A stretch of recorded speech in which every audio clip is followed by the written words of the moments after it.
అమ్మా కోసం యూట్యూబ్ ఛానల్లో వీడియో మీకు నచ్చితే సబ్స్క్రైబ్ చేయండి. కార్తీక పురాణం 10వ అధ్యాయము. అజామిళుని పూర్వ జన్మ వృత్తాంతము.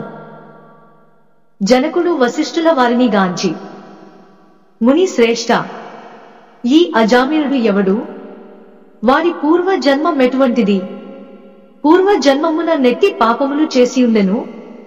ఇప్పటి విష్ణు దూతలు వైకుంఠమునకు తీసుకునిపోయిన తరువాత నేమి జరిగెను? వివరించవలసినది గా ప్రార్థించెను.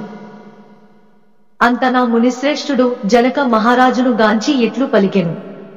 జనక, అజామిళుని విష్ణుదూతలు వైకుంఠమునకు తీసుకునిపోయిన తరువాత యమ కింకరులు తమ ప్రభువగు యమ ధర్మరాజు కడకేగి, ప్రభు, తమ ఆజ్ఞ ప్రకారము అజామిళుని తీసుకుని వచ్చుటకు వెళ్ళగా అచ్చటకు విష్ణుదూతలు కూడా వచ్చి మాతో వాదించి అజామిళుని విమానమెక్కించి వైకుంఠమునకు తీసుకుని పోయిరి. మేము చేయనది లేక చాలా విచారించుచూ ఇచ్చటకు వచ్చినారము అని భయ కంపితులై విన్నవించుకొనిరి.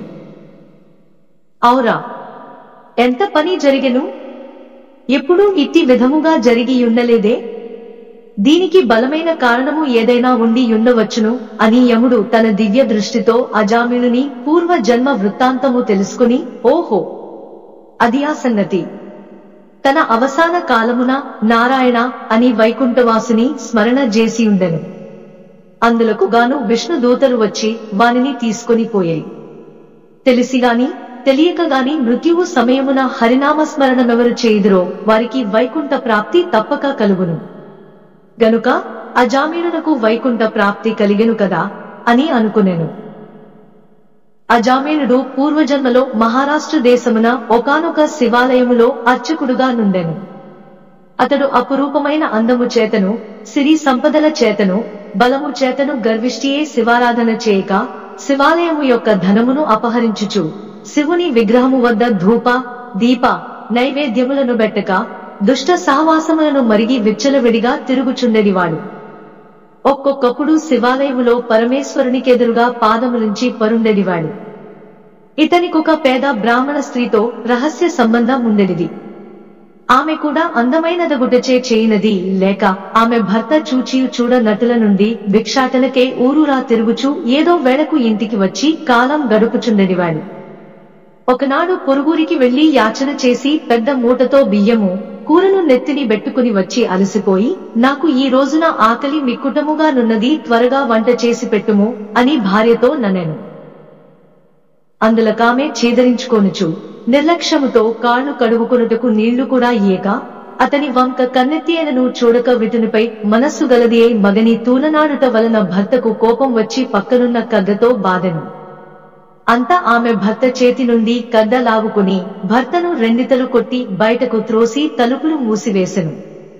అతడు చేయనది లేక భార్యపై విసుగు జనించుట వలన ఇక ఇంటి ముఖము పట్ట రాదని తలపోసి దేశాటనకు వెడలిపోయెను. భర్త ఇంటి నుండి వెడలిపోయెను కదాయని సంతోషించి ఆమె ఆ రాత్రి బాగా ముస్తాబై వీధి అరుగుపై కూర్చుండి యుండగా ఒక చాకలివాడు ఆ దారిని పోవుచుండెను.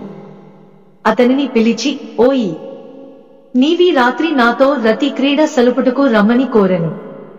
అంత నా చాకలి, తల్లి, నీవు బ్రాహ్మణ పడతివి, నేను నీచుకులస్తుడను, చాకలివాడిని మీరీ విధముగా పిలుచుట యుక్తముగాదు, నేనెట్టి పాపపు పని చేయజాలను అని బుద్ధి చెప్పి వెడలిపోయెను.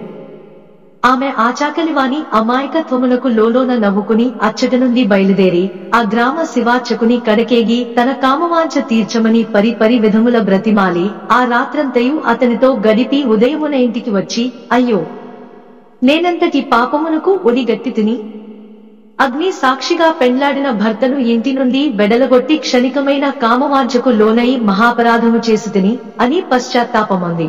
ఒక కూలీ వానిని పిలిపించి కొంత ధనమిచ్చి తన భర్తను వెదికి తీసుకురావలసినదిగా పంపెను.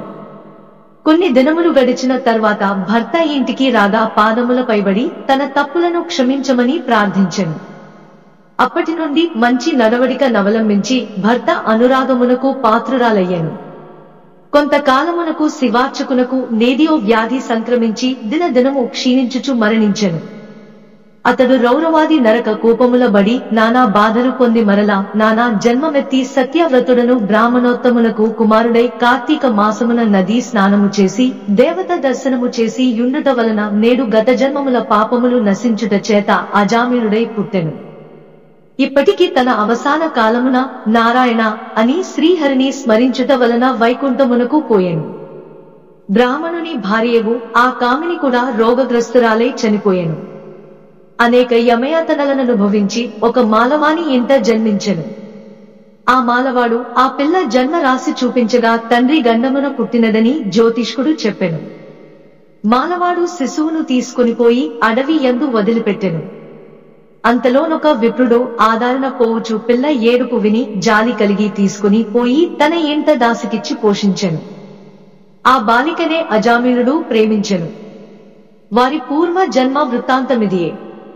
నిర్మలమైన మనస్సుతో శ్రీహరిని ధ్యానించుట, దాన ధర్మములు, శ్రీహరి కథలను ఆలకించుట, కార్తీక మాస స్నాన ప్రభావముల వలన ఎటువంటి వారైనను మోక్షమొందగలరు. గాన కార్తీక మాసము నందు వ్రతములు, పురాణ శ్రవణములు చేసిన వారిలో ఇహపర సుఖములు పొందగలరు. దశమాధ్యాయము 10వ రోజు పారాయణము సమాప్తము. అమ్మా కోసం యూట్యూబ్ ఛానల్లో వీడియో మీకు నచ్చితే సబ్స్క్రైబ్ చేయండి.